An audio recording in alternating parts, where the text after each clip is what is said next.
Have you ever listened to someone speak and thought, wow, they are so authentic and grounded. I would love to learn more about their story. That was my experience meeting Dr. Jessie and Omar. We had such an amazing conversation that this podcast episode is actually 2 parts.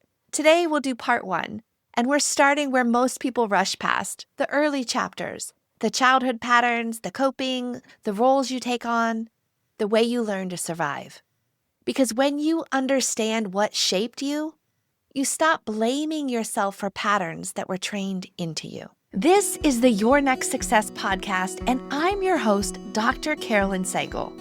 I am a life-first career coach and strategist on a mission to normalize questioning your career, because I believe each of us is made on purpose for a purpose only we can fulfill.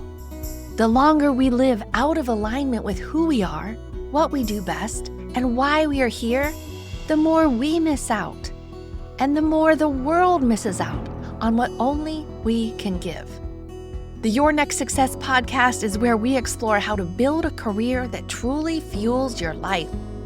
We talk about self-discovery, smart job search strategies, professional growth, and you will hear stories from people who have navigated big career transitions themselves, so you can create a life-first career and become your own version of authentic success. My guests today are Dr. Jessie and Omar, founders of A Soul's Quest. They co-host the ASQ podcast and guide people through defining transitions with psychospiritual insight, practical tools, and grounded conversation.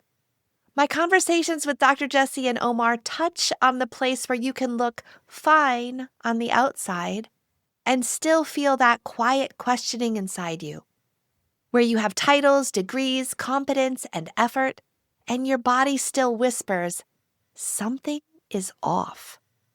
Where you try to power through and life keeps redirecting you until you finally stop arguing with what's true. You'll hear a love story here, and it's also a leadership story, a story about belonging, a story about pain that turns into purpose, a story about learning to give with wisdom, speak truth with integrity, and build a life that is authentic from the inside out. Today's part 1 of a 2-part conversation, and in this first episode, we go back, before the degrees, before the titles, before the now, and we talk about the early experiences that shaped how they learned to connect, protect, push, and persevere. And as you listen, you might notice yourself reflecting too on what trained you, what you carried, and what you've been trying to prove. So if you've been at a turning point and you're asking, why do I keep doing this? Or why does this feel so hard even when I'm doing everything right?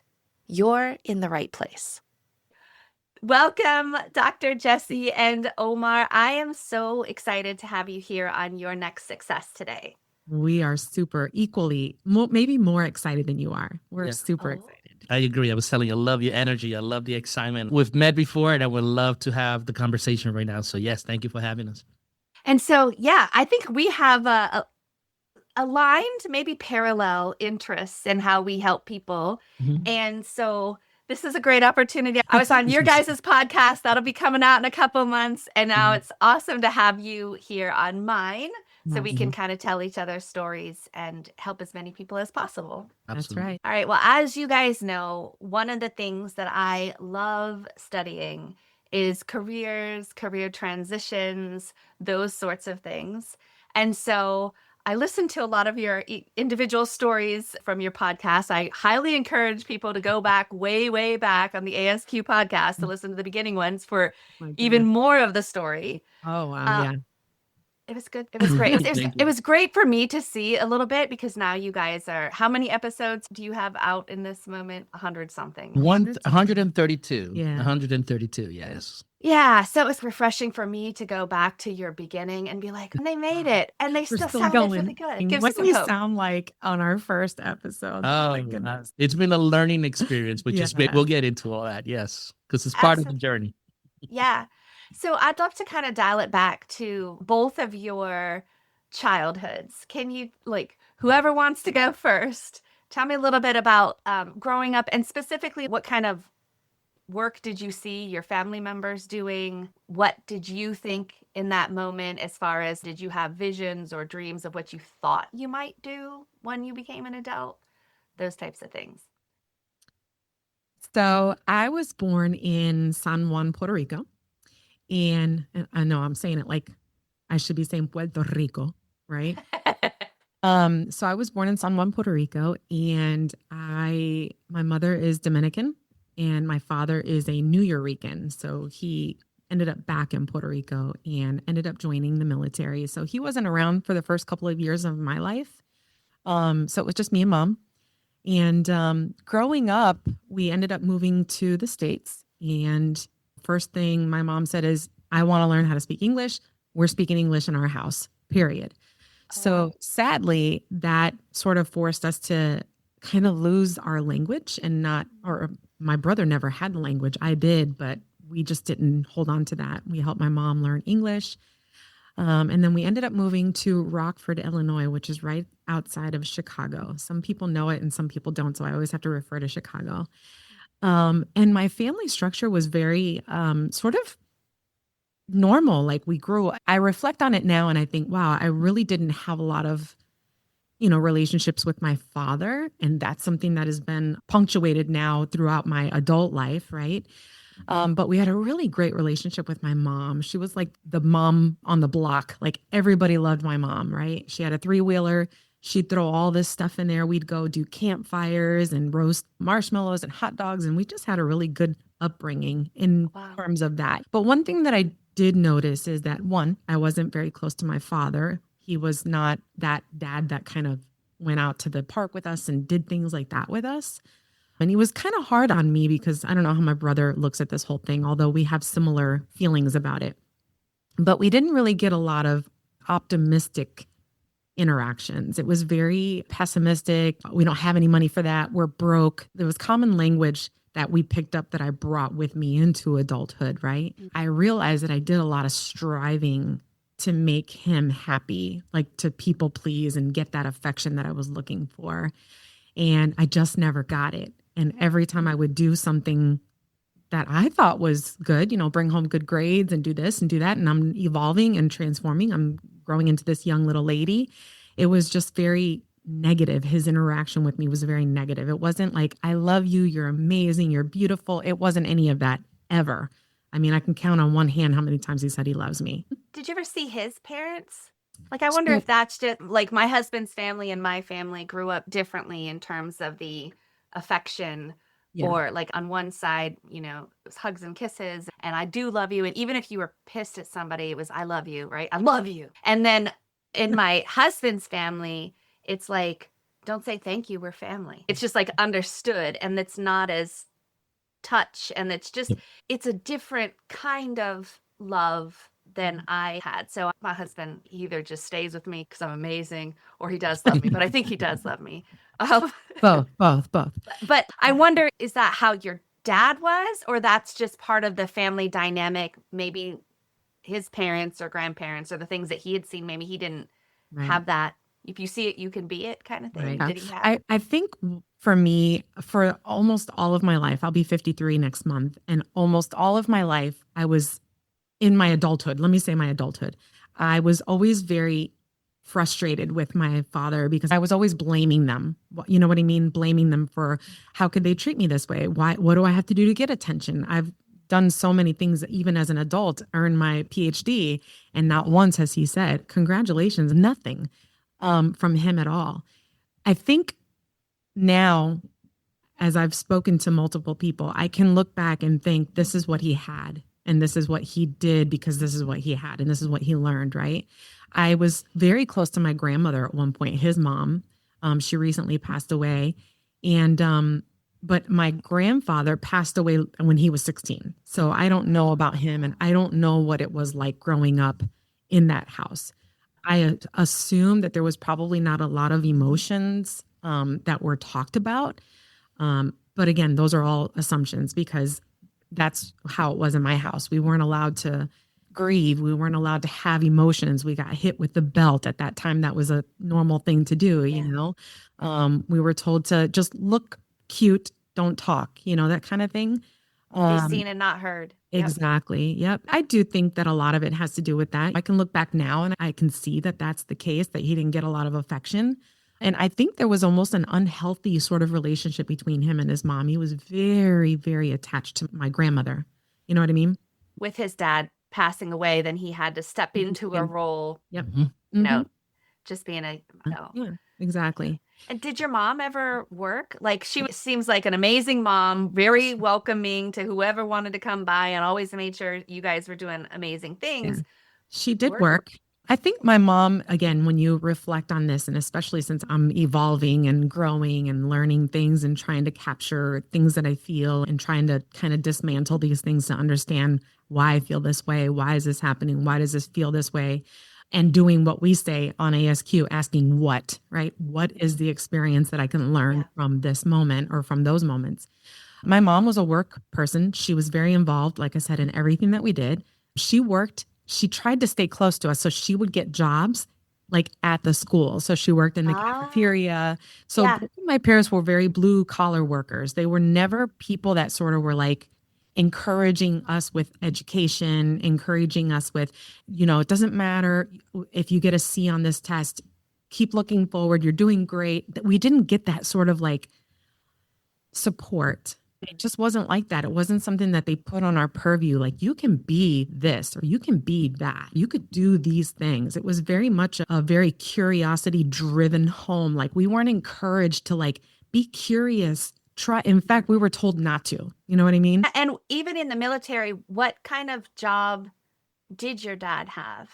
In the military, he was like, I guess, a diesel mechanic is what they call it. Yeah. So, and even when he exited the military and went to work, he worked at a place, the whole industrial thing was going on in Rockford, Illinois, lots of industrial stuff. My mom worked at a place where they built those plastic, you build these toys or airplanes and stuff. You paint it with the paint. Oh, yeah, like the little model airplane models. Yes. That she used to work at a place like that, and she bottled the paint, if I'm not mistaken, because we used to get these little kits all the time at home, but we were never allowed to put them together. Our curiosity was so stifled when we were children. It was almost like, go outside and play. Don't be messing up the house. So we didn't have a lot of that oomph. And did you ever consider, when I'm an adult, I want to... I used to think I wanted to be a doctor. Then I said I wanted to do a lawyer. You are a doctor. Kids tell me I'm a doctor without any patience. Right. Exactly. That goes always. Truth. Facts. Yeah. But again, I remember there was this conversation that I had with my dad, just to give you a kind of an overview. And I had told my dad, I want to be a doctor. I told him, I was in the backseat with my brother, and I said, I think I want to be a doctor. I was telling my brother that. And my dad said, not with those kind of grades, you're not going to be a doctor. So it was just very, like, even to say things was very just... There's a tension there. And I didn't realize it until now, because now I'm trying to be more curious. I'm trying to get more involved and trying to get my hands into all the things that we're doing with ASQ. And it's like, sometimes I'm like, I feel like overwhelmed and like lost, you know? And I'm like, what can I capitalize on? What can I focus on that I am good at? You know what I mean? And then that leaves all the IT to him. And I feel terrible because I want to be helpful. So I used to feel bad or terrible when I was like, some things that I'm thinking like, oh, come on, I should be great at this. And I'm not, right? Or like numbers. I freaking got a PhD in science, for God's sake. So like numbers I can do. Right. But let's say like remembering numbers, like my phone number, like my anybody else's phone number, right? Yes. What time were my children born? Like, I just don't know.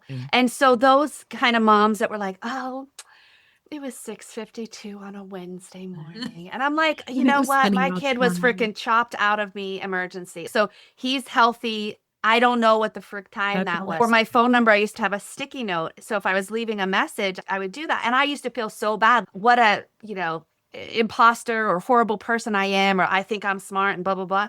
And then when I took one of the assessments that I now offer, the Highlands Ability Battery, and I saw we are all given gifts and talents. We know that, right? Theoretically, like by God, by universe, by whatever you want to say, by somebody, genetics, who cares?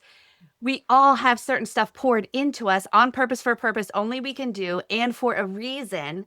Right. And it's okay. I didn't Mm. get that one poured into me in that respect, but I had Yeah. others. And Yeah. so that sets me up for other things, like maybe dealing with people a little bit more than dealing with accounting and bills Yeah. and invoices. So I think leveraging, especially you guys as a partnership, so that you can, like, when you're doing things that's aligned with how you're wired, it feels Mhm. energizing, it feels exciting, it feels good. And Yeah. just because you can do something doesn't mean you have to.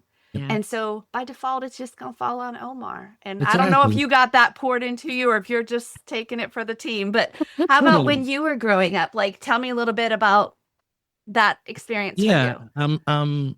It's interesting because I'm listening to Jessie talk about her childhood and stuff. And over the weekend, I'm going to be doing a presentation on ACEs.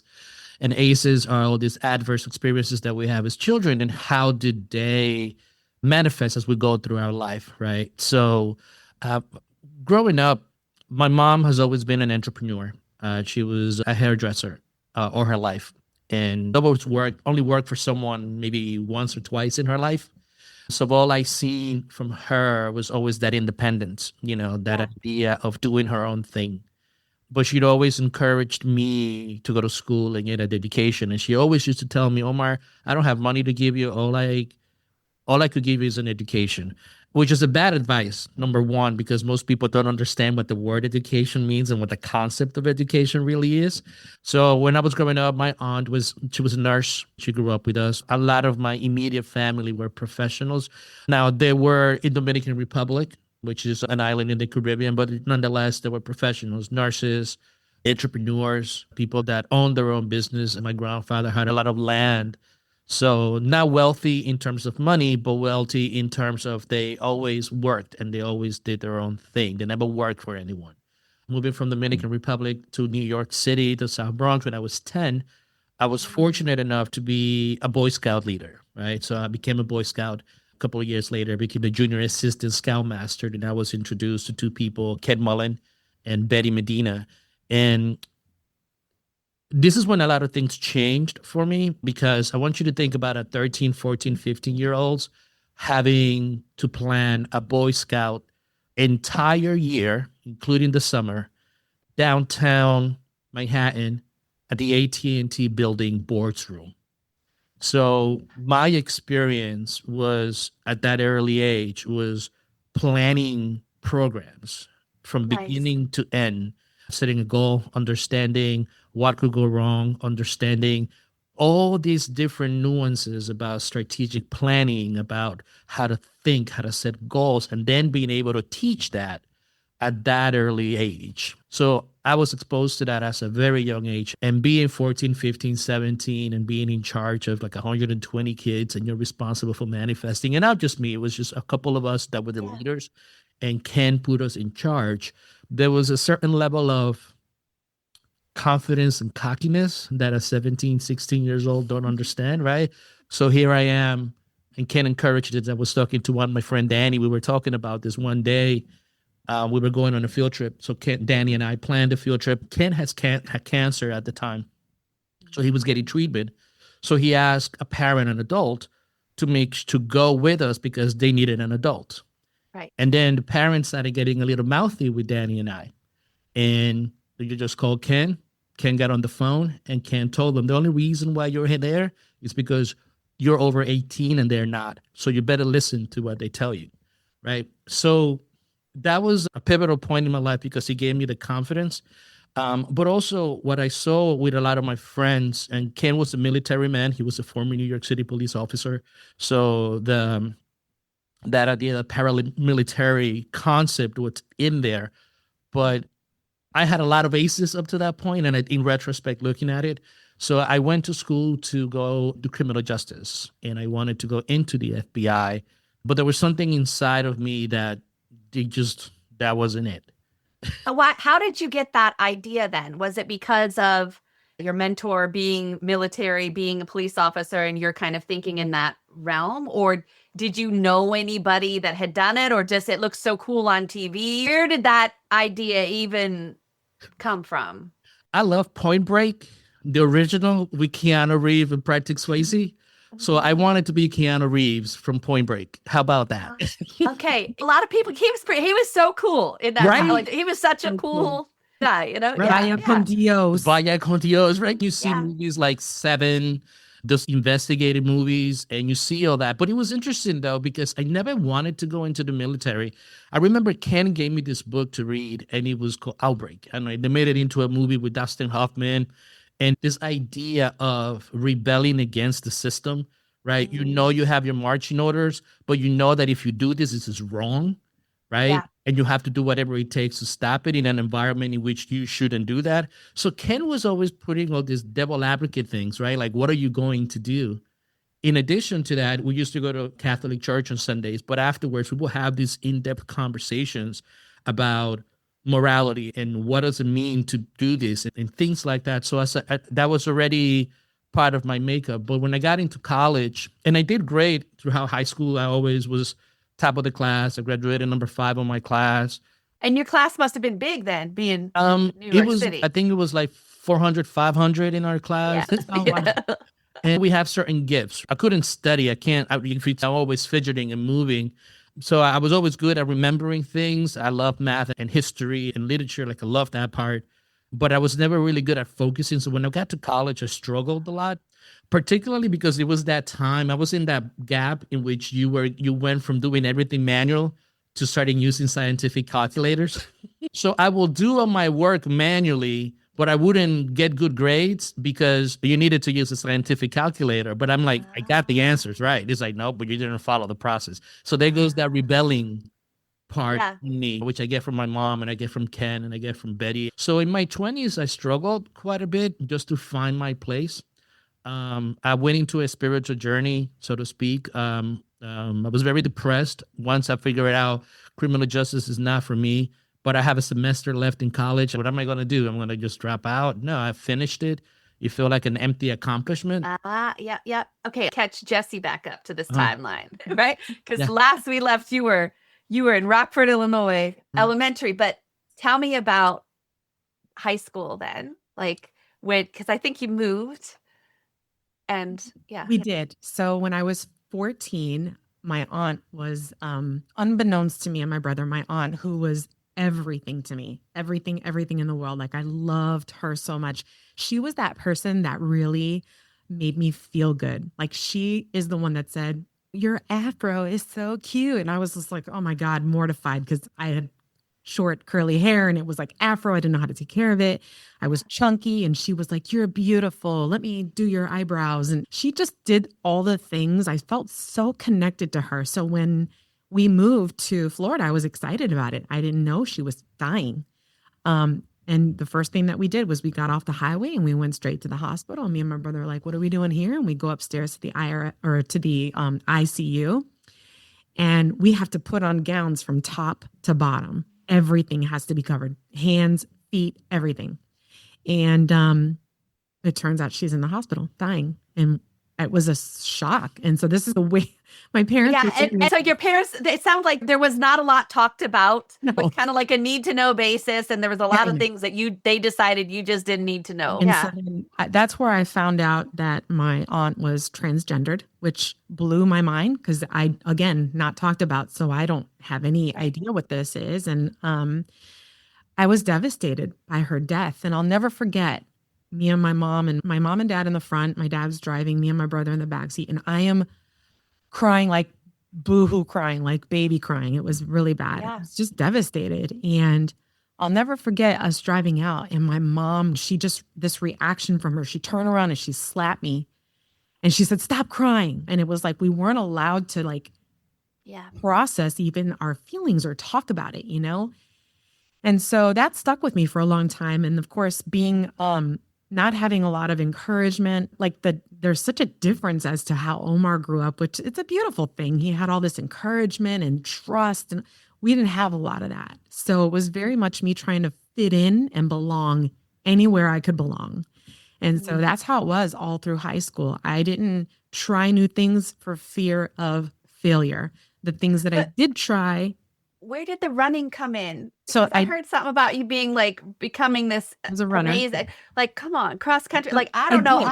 did. For me, if I was running, then I would start to be sweating and I would start to feel uncomfortable. Like, I loved jumping in water Yeah. because that was different. But the other, like, I didn't realize till way later that was connecting to trauma responses of not wanting that feeling. And that Yeah. feeling also came with running or exerting without water. But like, how did you just like, So I wanted to get involved in something. And a friend of mine, her name was Jania, she was like, I'm doing this thing. Why don't you come? Why don't you join? And it was like an after school thing.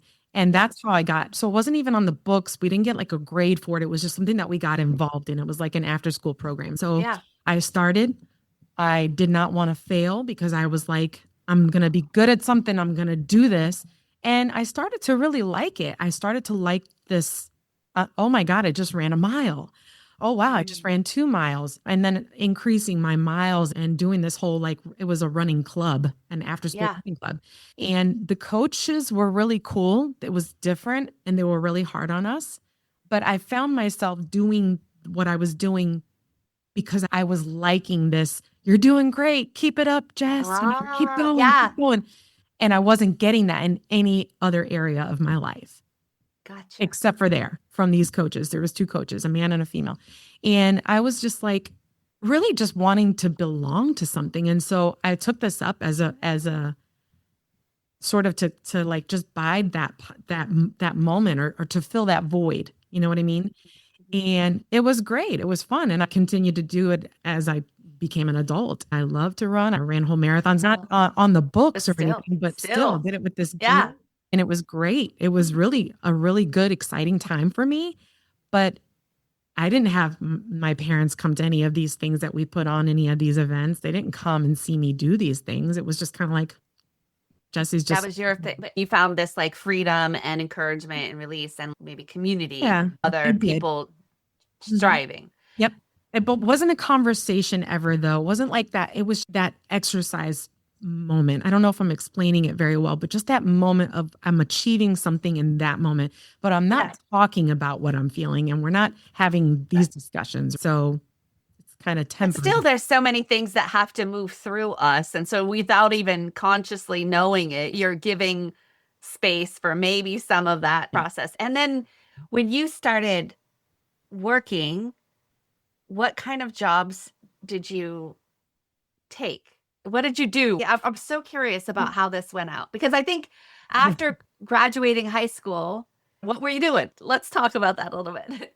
So for me and my family, it was, again, school wasn't encouraged. I wasn't encouraged to go look at different colleges. I wasn't encouraged to like whatever. It was, you need to get a job because when you're 18, we're done taking care of you and you need to figure things out.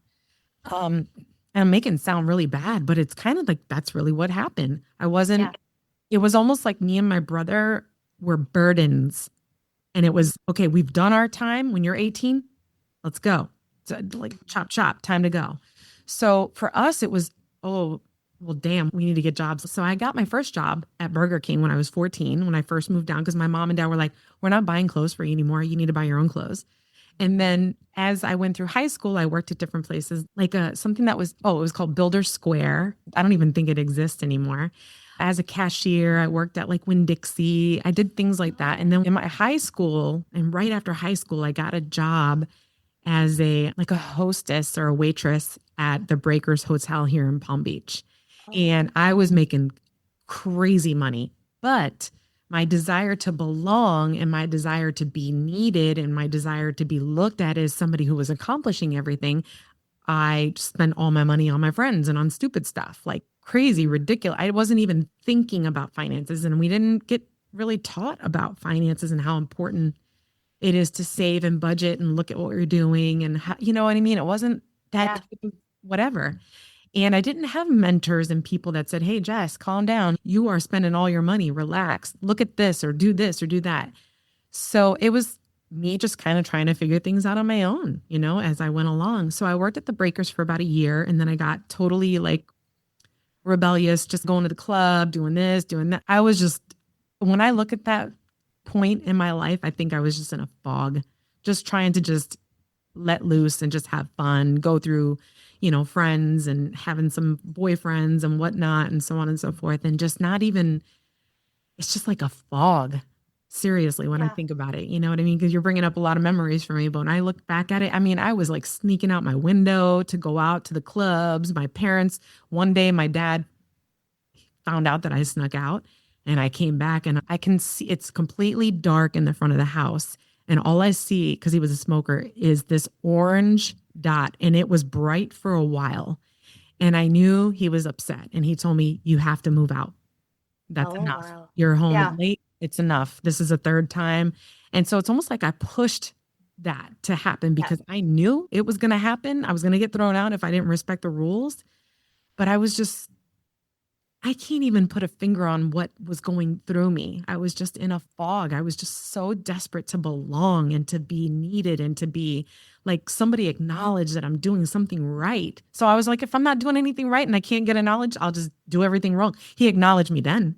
Does that make sense? And Yeah, I it can't, does. It I'm not a does. therapist, so I'm not really sure how to kind of determine what that was, but it was a lot of a lot of people pleasing. So then I got pregnant. And I wasn't living at home. I was kind of jumping from couch to couch. I did have my own apartment at one point with a friend that we shared, and it was crazy, just doing all kinds of crazy stuff all the time. And I ended up getting pregnant. And then I ended up marrying this guy 6 months later because that was the right thing to do. You can't have a child out of wedlock. Like, how dare you do this to our family? And it was a very loveless marriage. I didn't want to get married. I was like, we can just have this kid together and not be married, can't we? And they didn't want that. So we ended up getting married.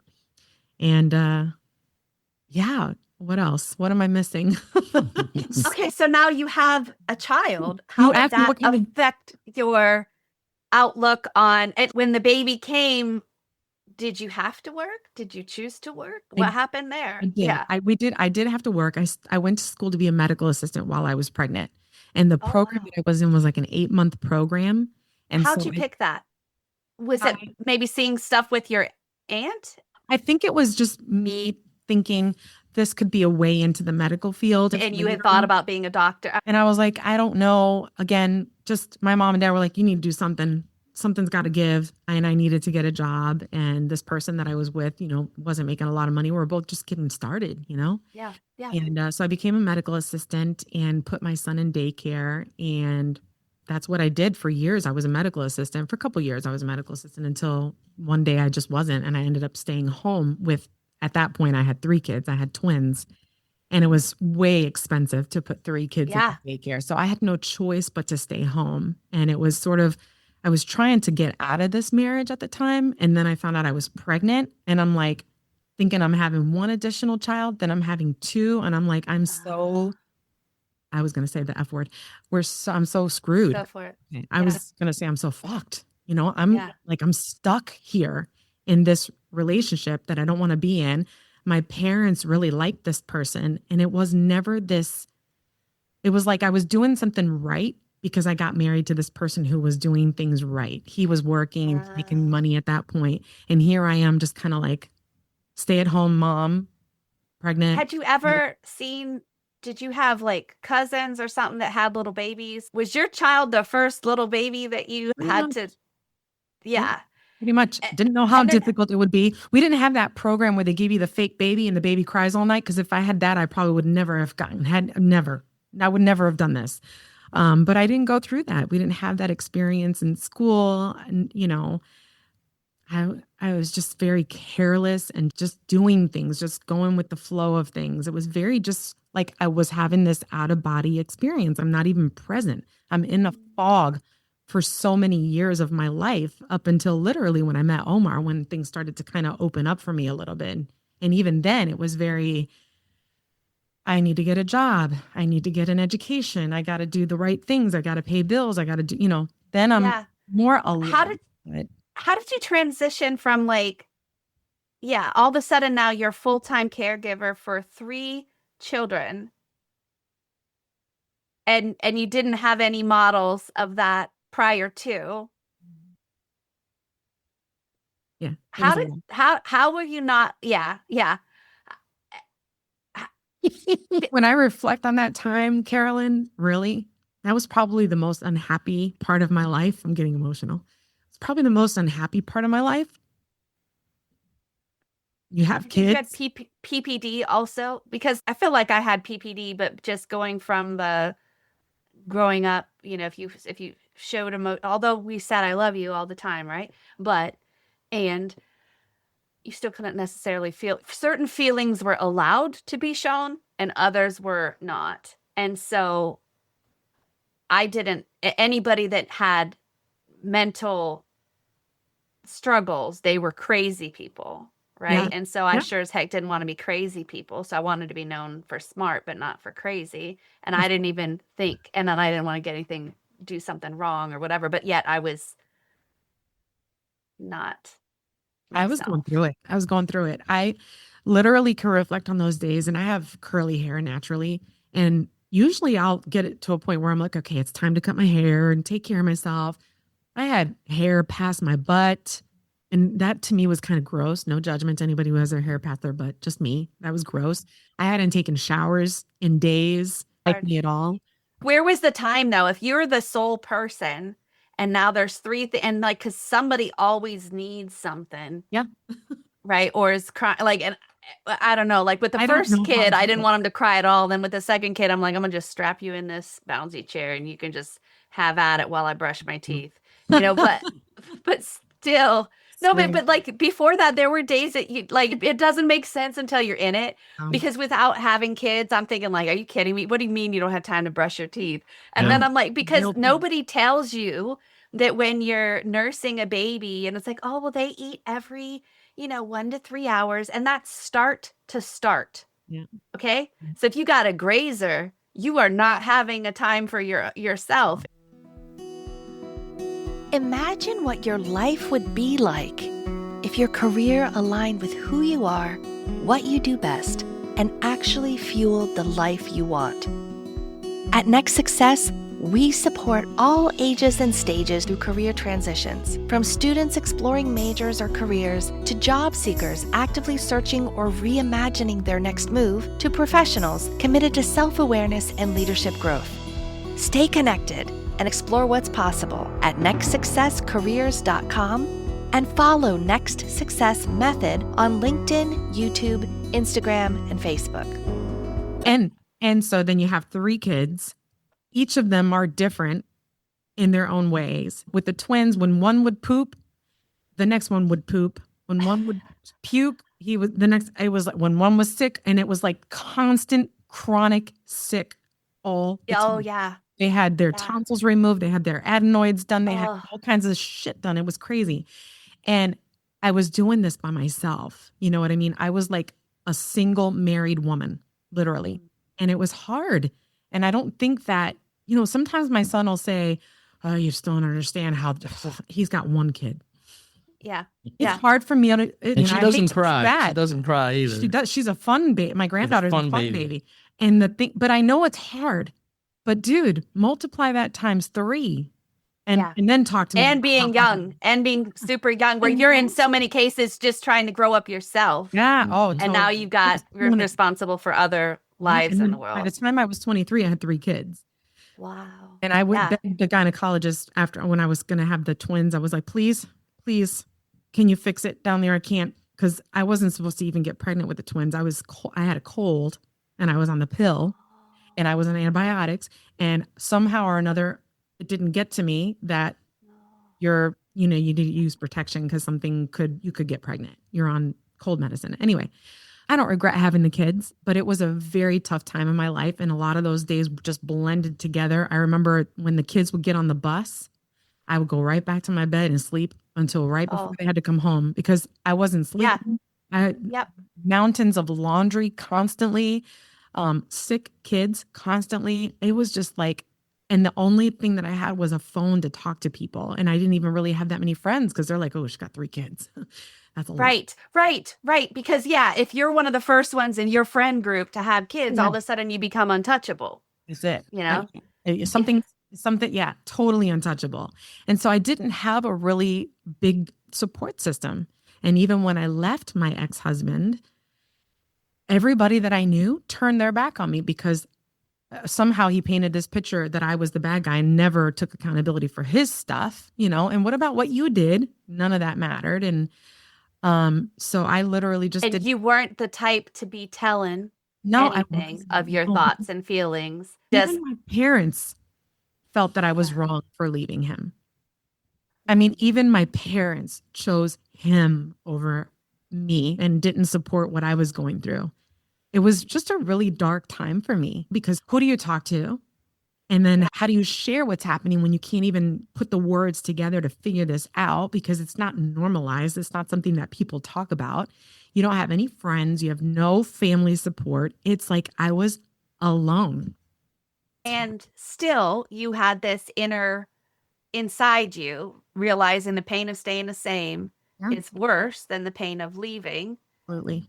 And so chose yourself, your own well-being, that of your kids. And then when you went back to work, because sometime you would have had to go, then what did you choose to do? Were you still doing medical assisting related things or what happened there? So what happened was I did this exodus and I knew, and I was making a conscious decision at the time. I knew that if I leave, I cannot physically support financially. I can't support my children financially. I also knew that if I stayed, I would rather just be dead. I wasn't a good mom. I wasn't good to myself. It was a really tough decision to make. So I left and I left the kids with him because I needed to just leave everything and everybody. So I did literally an exodus. I left the state. I went to another state. And in that year, I discovered a lot of things about myself. I discovered that, I'm not so bad. I discovered that I do like things, even though I don't know what they are. I discovered a lot of things. Most of all, I discovered that I could take care of myself rather than depend on somebody to take care of me. So I learned how to do that to gain my independence and not be relying on other people to take care of me. And that was the key thing. So when I came back, made the mistake of going back to him because I really wanted to be with my kids.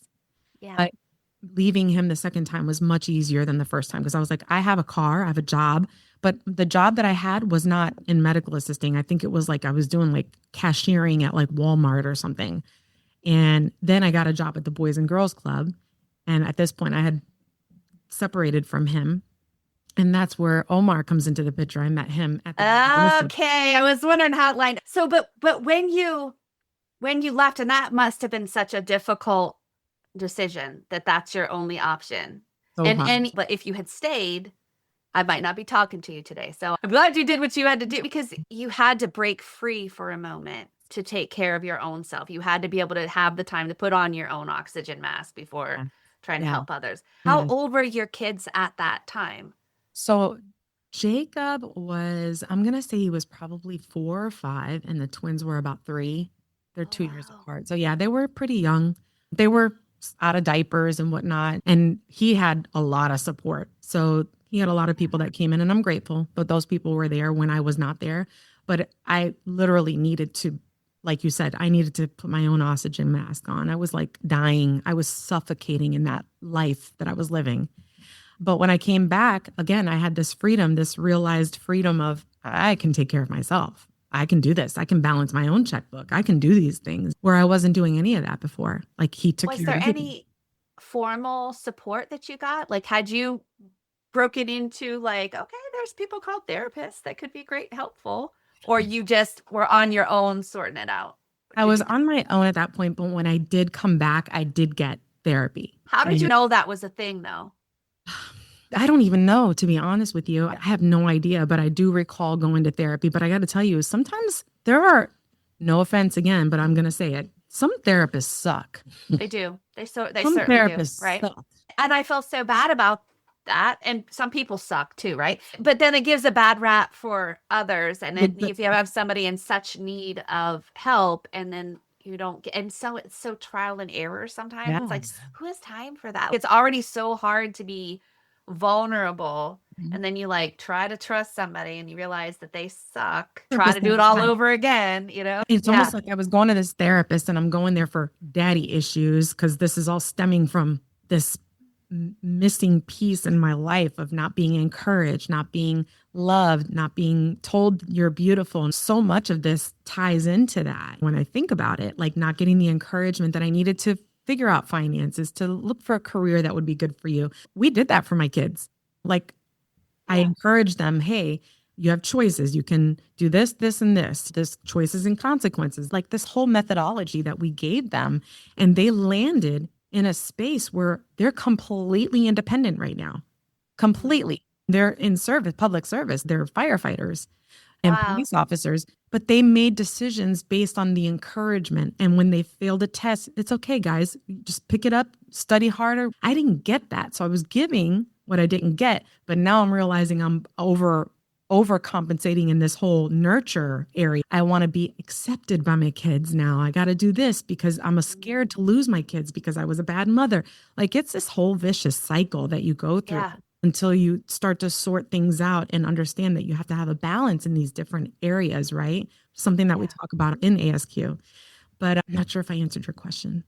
Thank you so much for sharing that beautiful part of your journey.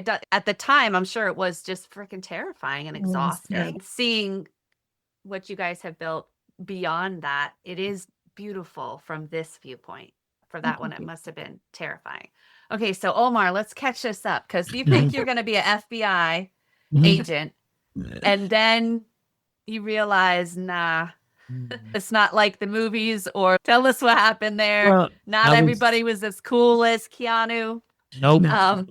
Nope. I remember I enjoy a lot of my criminal justice classes. They were very interesting, learning about organized crime, terrorism, and all this stuff. It was really cool. But I remember it was my senior year, first semester. We were doing a project, and then this FBI agent came in, and I was just like, ugh, no. What was it? Let's he articulate that a little bit more. What was it about? He was just a prick. He was just like one of those guys that it was like, this is what law enforcement is. And again, it's like I just making a generalization, but just seeing what he stood for and the arrogance and the thing, it just wasn't me. Plus, most people don't understand that the FBI, it's not really, guns blazing type of stuff, right? A lot of the FBI, what they do is really accounting. And investigating white collar crimes and a lot of that stuff, which is I've learned that's not my skills. It's not one of my innate things. You seem to kind of maybe love and need that people-centered environment. Exactly. The opportunity to be interacting face to face with people as much as you can. So what happened at that age is that confusion steps in, because it's like, wait a minute. By that time, I was an assistant manager at the Gap. I went through their internship program. Were you best dressed? I was actually called Gap Boy in Orlando, so I was known as the Gap Boy. But I went through their internship program. By that time, I already had my own apartment. I set the goals because again, I was taught to set goals. During that time, it was a very unlike Jessie, because again, what she went through, it's parallel because it brought us together.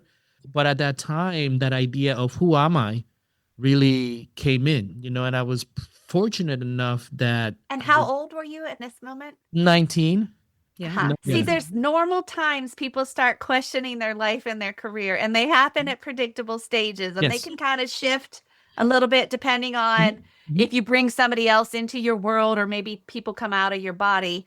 If we can skew those, but one is around 18, another could be around 22 to 26. And so both of you though had these things, and you can have by choice or by force, but it is a natural time of questioning. And so here you are, and but you kind of paid attention a little bit, right? Sometimes people override it by what they should do, But yeah, well, like I said, I was fortunate. I mean, like what you're mentioning is Eric Erickson's stages of development and the crisis that happens in between if you don't understand that, right? So, but again, I was fortunate because I was always challenged. If I don't know something, there's something out there or someone out there that knows it, right? So I remember, and I tell people, this is one of the stories that was formative in my life at that stage, right?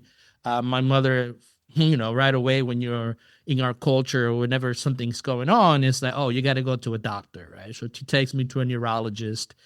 And I'm like, look, I don't want to take medications. I don't know. I know that I'm not crazy. I just don't know what I'm going to do with my life. I'm lost. I'm lost. I just that's what I know. I know that I'm lost. So he laughs at me. He goes into his desk, gets a prescription pad, and then he starts writing things down. And I'm rolling my eyes like, dude, I just told you. I Right. just don't know what to do next. So he writes these things down. He gives me the prescription and he says, take this. And he's like, I completely understand what you're saying, but he has 3 books. So the 3 books that he gave me on the pad, on the prescription, was number 1, Awaken the Giant Within by Tony Robbins, which Yep. is a good book, but I wasn't really crazy into it. I was like, okay, whatever. The second one was How to Win Friends and Influence Others. Again, it was okay. It's a great book, but that's not my thing. But the last book was the one book that really transformed my life. And it's called I'm Okay, You're Okay by Thomas A. Harris. And this idea of transactional analysis and the different personalities of the different things that you have, the adult, the parent, the child, and being able to understand that.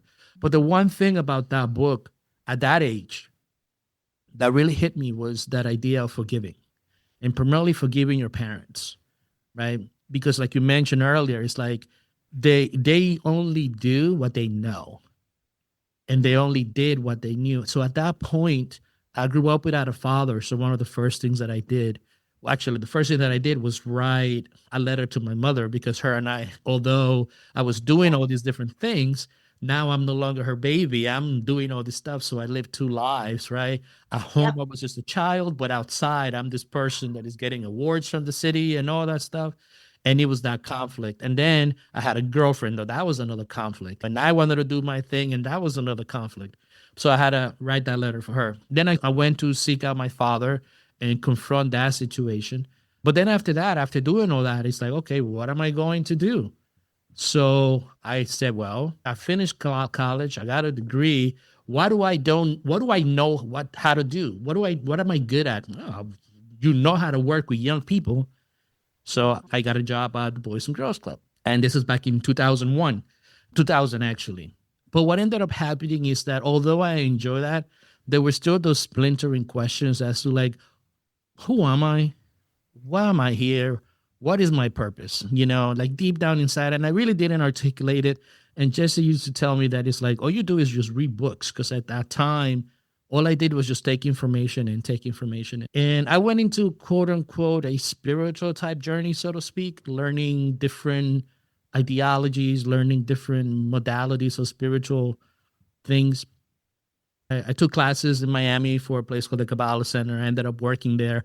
I actually ended up trying different careers. I worked as a door-to-door salesman, which was something that, although very challenging, it was extremely beneficial to learn, right? Absolutely. Because it's like, how could you build a relationship in 10 seconds? And you got to be real comfortable with rejection too. Be like, next. All Yep. right. You Yep. said no. I'm going to go to this one. But sometimes I feel like that would have been a good thing to try. Although I was always thinking that there was a boogeyman or somebody was going to get me. So I didn't really explore a lot because I don't know.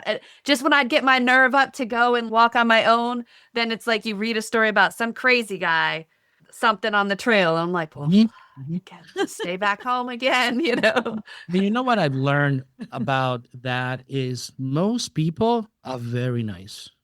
The people that you may think will not be are the ones that are super nice, right? I remember this one story. I was I think it was somewhere in West Fort Lauderdale, right? And it's like, redneck town, right? With Confederate flag, no trespassing. And I'm like, I'm going in, and I knock on the door, and the guy says, what do you want? And I'm like, oh, I'm here, blah, blah, blah, blah, blah. And he's like, you want some steak?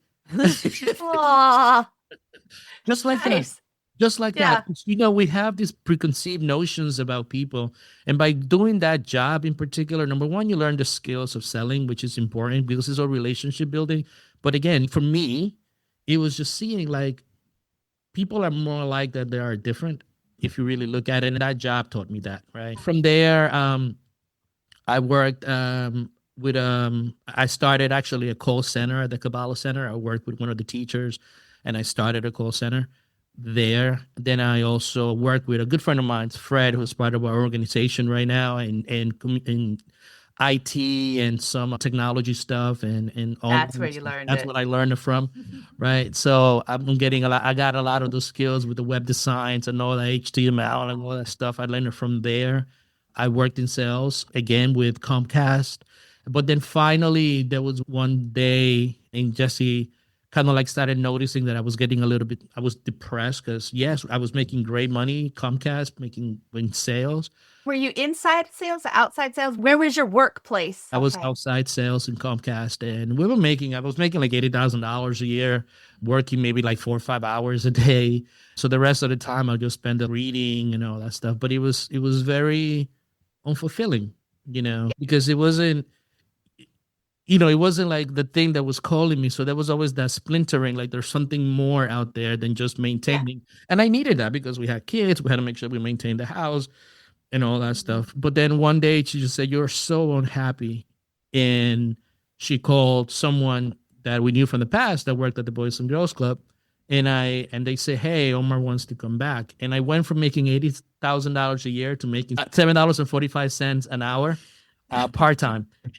But you can be outwardly successful by many external measures and inwardly unfulfilled. And then at what Right. cost is that? So that's beautiful that she saw you. She Mhm. knew you. She Mhm. knew what had been good for you. And if you guys met at the Boys and Girls Club, to be able to find a way of like, how can you holistically be you, Yeah. your best self, and then be able to build from that.